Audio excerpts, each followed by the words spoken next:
Demak, tovuqlar uzun tuxumini mana shunaqangi qilib yeb qo'yishni boshlayaptimi? Bunga hozir yechimini aytib o'taman. Tovuqlar o'zini tuxumini yeb qo'yishini 3 ta asosiy sabablari bor.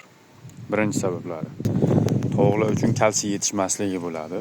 Ikkinchi sababi tuxum sinib qolishi va uni bir marta tatib ko'radi ta'mini.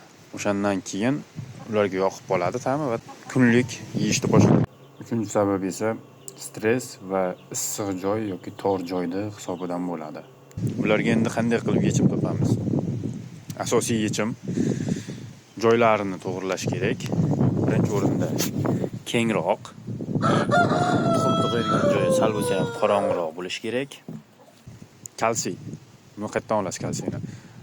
Oddiy tuxumni po'chag'ini, qurigan po'chag'ini olib turib, yanchib, maydalab turib tovuqqa berasiz. Kunlik, har kungilik holatda. O'sha kalsiy bo'ladi.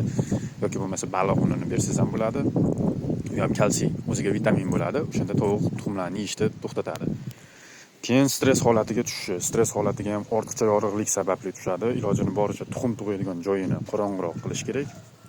O'zi yashaydigan joylarini bo'lsa sal-pal bir tarafi yorug'likka bardoshli, ikkinchi tarafi bo'lsa sal yorug'likdan uzoqroq bo'lishi kerak.